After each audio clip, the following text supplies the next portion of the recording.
Boy Gatot. Luntung tidak mau paman. Sementara jempol ke bawah artinya, maaf paman, memang Lutung kurang sopan, namanya juga binatang. Lutung menolak karena emas paman yang paman pakai adalah imitasi. Semua orang yang mendengar kata imitasi seketika tertawa.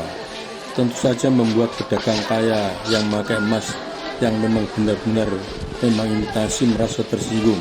Kedoknya terbongkar oleh tingkah laku Lutung. Pedagang kaya, kurang ajar, cincin emasku dikatakan imitasi.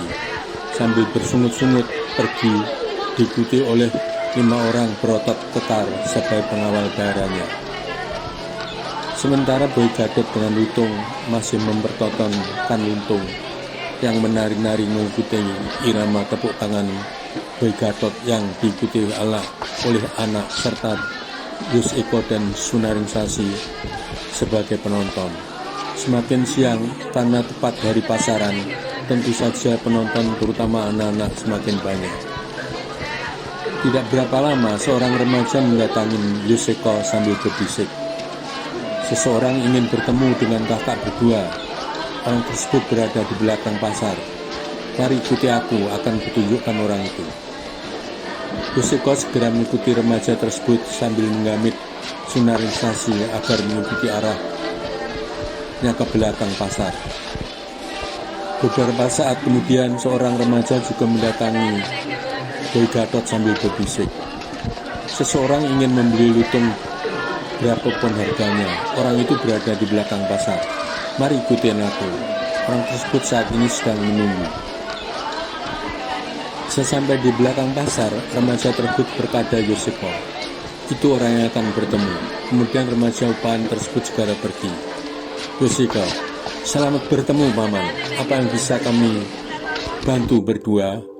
Pedagang kaya, kalian berdua berani menawar lutung dengan segenggam emas. Tentu emasmu banyak yang kalian sanggutkan di gembolan itu.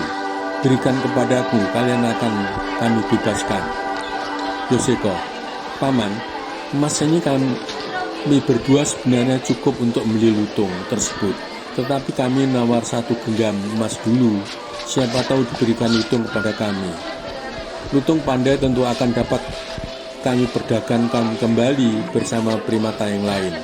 Tentu untungnya lebih besar dari genggam emas. Kalau paman ingin beli primata lain, kami masih memiliki buaya ataupun harimau. Cocok untuk paman yang kaya. Pedagang kaya, tidak, aku tidak ingin memelihara hewan. Aku hanya menginginkan emas yang kalian gembel itu saja. Cepat berikan. Diana Sunaringsasi, tidak paman, emas ini milikku, akan aku gunakan untuk belanja. Kalau paman menginginkan, datang aja ke rumah kami. Di sana banyak biji emas, tinggal mengayak di sungai. Sementara Yus Eko dan Sunaringsasi berbicara dengan pedagang kaya, Boy Gatot datang sambil manggil lutungnya. Tentu saja diikuti dengan sebagai anak yang tadi menonton. Remaja tersebut berkata, itu orang yang ingin beli lutungmu. Remaja tersebut setelah berkata demikian langsung pergi. Boy Gatot, jadi paman mau membeli lutungku dengan 2 genggam emas? Pedagang kaya, tidak. Aku tidak ingin membeli lutungmu, tetapi berikan lutung itu biar paman yang memelihara. Boy Gatot, lutung akan kuberikan kepada paman, tetapi tanyakan dulu kepada lutung, mau atau tidak ikut paman. Pedagang kaya, hai lutung, mau tidak lutung ikut paman?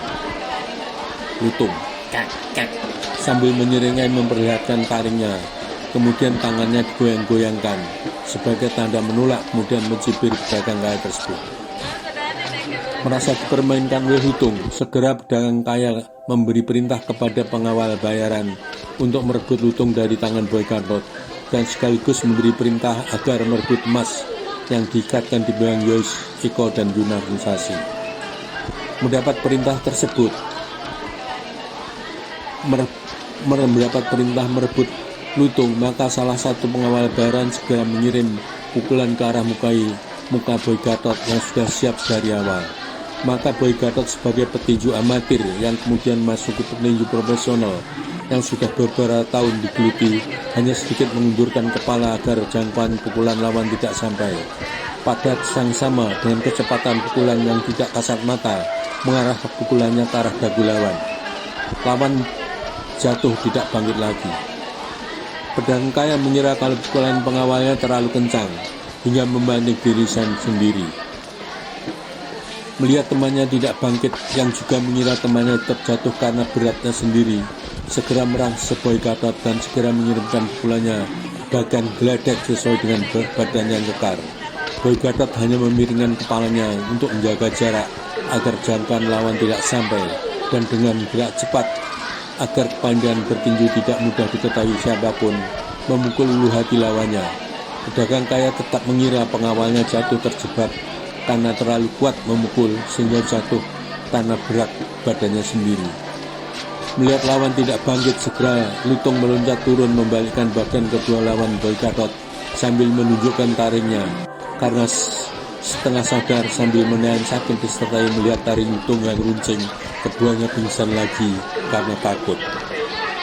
Sementara pengawal bayaran yang mendapat perintah majikannya untuk merebut tali pinggang Diana Sunaringsasi segera merangsek ingin memegang pinggang Sunaringsasi yang segera berkelit meloloskan ikat pinggangnya sebagai senjata untuk mengikat tangan lawan dan menotok jalan darah di pundaknya, sehingga lawan seketika tidak mampu menggerakkan tangannya, lumpuh seketika. Sementara dua pengawal bayaran yang merangsek Yoshiko untuk merebut kain tali pinggang, satu persatu terikat tangannya bergantian dengan kain tali pinggang yang berisi pemberat. Kemudian Yoshiko segera menotok dengan satu jari persis di pundak lawan bergantian, sehingga keduanya mengalami nasib yang sama, lumpuh tanpa bisa menggerakkan tangan, disertai rasa kesemutan yang amat sangat. Melihat 5 pengawalnya dalam hitungan detik tidak mampu bangun, pedagang Kaya pucat pasi segera menyembah-nyembah Boy Gatot seraya berkata, "Maafkan paman sekali lagi, maafkan paman." Badannya penuh keringat karena merasa jiwanya terancam akibat ulahnya sendiri. Boy Gatot, "Paman, mintalah maaf kepada Lutung yang tadi paman katakan jelek. Sekarang paman tampak lebih jelek daripada Lutung." Segera pedagang Kaya membalikkan badannya menyembah-nyembah kepada Lutung. Sementara Lutung menyerai sambil memperlihatkan taringnya sembari mengeluarkan bunyi kek kek dan mengangguk-angguk tanda mengiyakan. Melihat kelakuan pedagang Kaya yang tanpa sadar menyembah-nyembah Lutung, tentu saja anak-anak yang menyaksikan tertawa berderai, menganggap hal yang lucu sebagai tontonan yang menarik. Di antaranya berkata, "Paman pemilik Lutung, orang itu jangan diampuni. Biasanya kalau membeli barang dagangan, dia menawar semaunya sendiri. Kalau dia berikan dagangnya direbut dan tidak mau membayar, orang itu mengandalkan pengawalnya." Mendengar tertawa anak-anak dan usulan salah satu anak, pedagang Kaya baru sadar apa yang telah ia lakukan, menjadi tontonan banyak orang di pasar. Maka sungguh sangat malu apa yang sudah diperbuatnya. Kini lawan Boy Gatot baru sadar, kemudian bangun.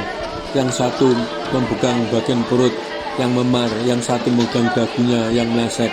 Dagu duganya terkena pukulan uppercut kanan Boy Gatot.